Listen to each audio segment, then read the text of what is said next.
جیسے ہی وہ غسل خانے میں گیا اس نے دروازہ ہلکا سا بند کیا، نہانے لگا۔ دروازے میں کنڈی نہیں تھی۔ میں وہیں اس کے پاس ٹہلتی رہی اور آصف کے باہر آنے کا انتظار کرنے لگی۔ تھوڑی دیر بعد وہ نہا کر باہر آ گیا اور اس نے مجھے دیکھ لیا۔ اس نے کہا، بھابی آج تو بڑی جلدی اٹھ گئی ہو۔ میں نے جواب دیا، ہاں تھوڑا ٹہل رہی تھی۔ وہ صرف اپنی لنگوٹ میں تھا اور اوپر کچھ بھی نہیں پہنا تھا۔ وہ صبح کی دھوپ میں کھڑا ہو کر اپنے بال سکھانے لگا۔ میری نظر اس پر ہٹ ہی نہیں رہی تھی۔ اسے دیکھ کر مجھے احمد کی بہت یاد آ رہی تھی۔ پہلی بار میرے دل میں اپنے ہی دیور کے بارے میں ایسے خیالات آئے۔ میرے اندر کی آگ کی وجہ سے میں اپنے آپ پر قابو کھوتی جا رہی تھی۔ آصف اپنے کام میں لگ گیا اور میں اب تک نہائی بھی نہیں تھی۔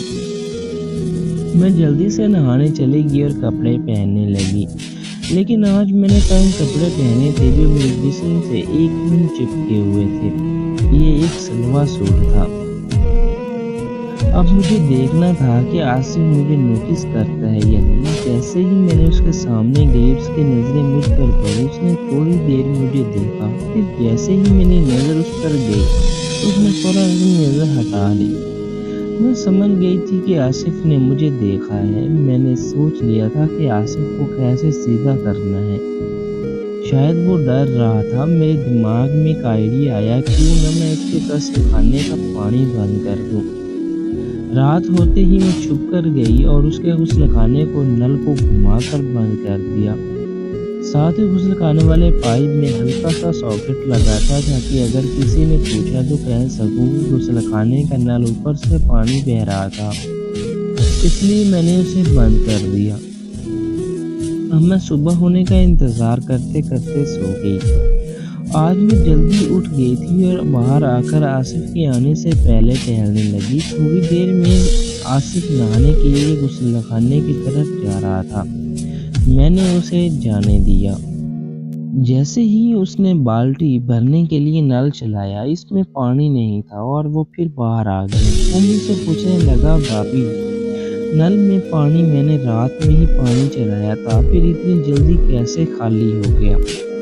میں نے جواب دیا، اوپر غسل خانے کا نل خراب ہو گیا تھا جس کی وجہ سے سارا پانی ضائع ہو رہا تھا، اس لیے میں نے نلوں پر سے ہی بند کر دیا۔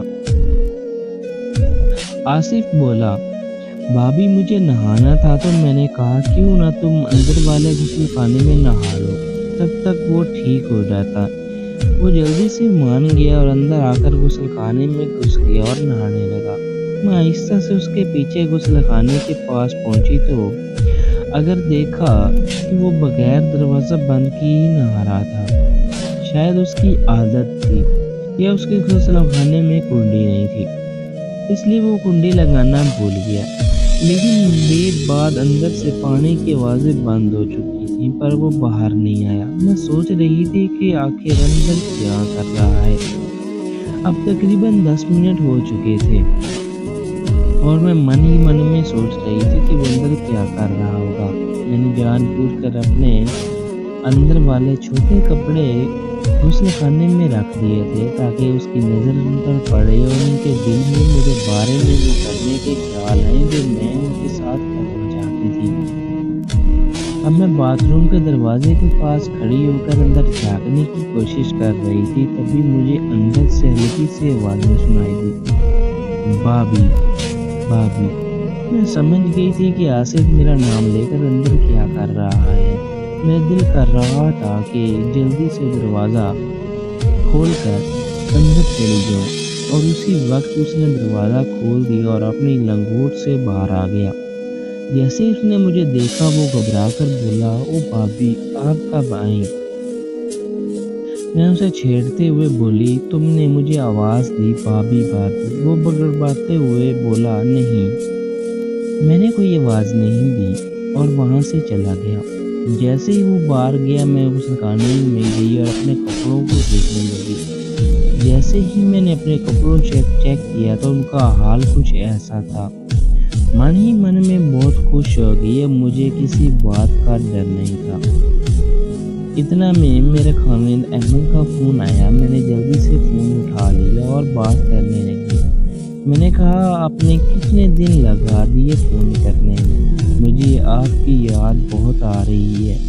وہ سامنے سے بولے ہاں میری جان، مجھے بھی تیرے بغیر بالکل نیند نہیں آتی۔ رات پر تجھے یاد کر کے نہ جانے میں کیا کیا کرتا ہوں۔ ایسے ہی بات چلتی رہی، تقریباً 2 گھنٹے تک میں نے ان سے بات کی اور خوب روئی۔